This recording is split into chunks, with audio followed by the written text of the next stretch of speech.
Welcome back, and we are continuing our conversation. We're talking about the state of entrepreneurship in South Africa. It's difficult, difficult, difficult. That's what Donna Rachelson, Seed Academy CEO, said earlier on. But years go on by. People are without opportunities. The entrepreneurs need help. We've identified finance. We've also identified supply chain. What other issues are a constraint to emerging entrepreneurs? So I think the nature of support that we give to entrepreneurs, we need to ensure that the business development support they get is impactful, is meaningful, and is bespoke to their kind of business. In the research, what we did discover is that many entrepreneurs, about over 40% had been on a program before, and what the majority of them are saying is that it was just training. Oh, okay. Just training. Yeah. Now what we do know is that training does not bring about huge impact for entrepreneurs. And does not bring the profits anyway. So Absolutely. you're like jogging on a treadmill. Exactly. Yeah. So some of the entrepreneurs have said because the programs they went on didn't offer mentorship, they actually have gone out and found their own mentor, and that has been something that has really helped them. What also is quite interesting, and I just want to go back to the funding discussion. When we look at entrepreneurs, the majority are funding themselves, but when we ask them, if you do need money, what do you need it for? The two key things they need money for. One is to grow their business, the other is to buy some technology and equipment. But the majority of them only need about 50,000 Rand. They're not asking for a lot of money. They're not asking for huge amounts of money, but the difficulty of getting this money is really a problem. But we've got a lot of funding agencies in South Africa, don't we? We do. As I have already mentioned, we even have a department dedicated to this cause. So we really shouldn't be having excuses now. We do. That's my position, and I stand by it up to the end of this interview. But we know that funders are risk averse. Yes. They want to understand that if they're giving money, that there's a good possibility they're going to get it back. I agree. I accept that. Let's use the examples from the other, especially African countries. How do they manage that? Yeah, so I think other countries have more of a risk appetite, and they want to build a culture of entrepreneurship. That's true. So interesting, what we did find is that in our survey is that entrepreneurs are failing and they start again, which we see as very positive. Because great entrepreneurs fail, they dust themselves off. Well, Bill Gates says so, says, Exactly. the best lessons come from failure. Exactly. Because success leads to complacency, he says. Exactly. Yeah. But the problem is in South Africa, we don't have a culture that says it's okay to fail. Yes. I mean, in my mind, imagine starting in schools, building entrepreneurship into the curriculum, and getting these kids to start working with ideas and failing, so that when they do start to get into the world of business, they understand it's okay to fail.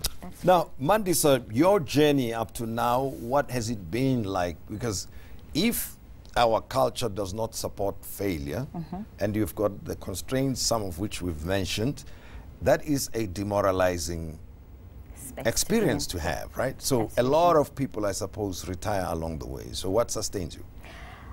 I think for me, I always had it in the back of my mind that I'm not going to retire at 60 and get a package. I always knew that I wanted to be in business, and it was just getting into business in the right space. About 5 years ago, when I walked into my last job, I told myself on the day that I started that this is the last place I'm going to work for somebody else. So on the one side is having that commitment to yourself to see through your business for the long haul.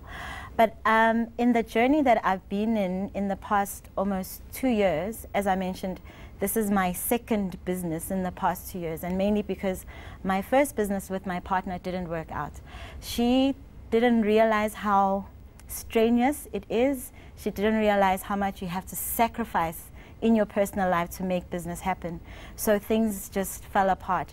But I had to get up and go because I had told myself almost 5 years ago that I'm not working for somebody else again. But just give me briefly the attributes that you think you know, a solid entrepreneur needs to develop. Tenacity, mental strength, commitment to the cause. But I think the other key thing on my side is I have a timeline for myself. When I started Rubik's, I told myself, in a year, if I haven't signed on a client, it's not working. So I need to go back to my own personal timeline and check if I'm still on track. Because the other challenge that we face as entrepreneurs is we're constantly hustling. But are you signing? Are you signing now? Yes, we okay. have. We hope following this interview you'll sign a few more. Absolutely. And as we conclude now, Donna, this is South Africa. We've got the big companies. We've got all these challenges. From your study, where should we start? What are the sort of easy things or more immediate things that can be done, should be done, must be done?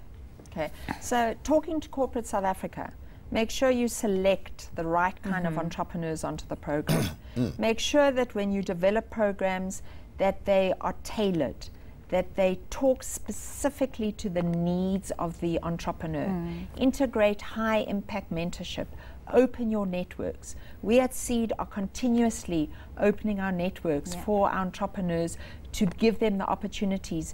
Work with the end business users to make sure that these businesses are delivering to the defined requirements, and create a passion in entrepreneurship and support entrepreneurship on a broader level in South Africa. And the study that you've conducted, the research that you've compiled, the report you've compiled, is it relevant to established businesses or to entrepreneurs as well? Well, for me, it's relevant to corporate South Africa and it's relevant to businesses to help them understand what are their keys to success to help them to flourish and be sustainable. And where do people find it? How do they access the report? Okay, so it'll be available on Monday on our website, www.seedengine.co.za, and it's a fantastic 45 page and report. Seed spelled S-E-E-D, right? Okay, seed.engine or Seed Engine? Seed Engine, one word, .co.za. All right, Mandisa, we promised you a plug here. Yours is Rubik's Media. Yes. Where do they find you?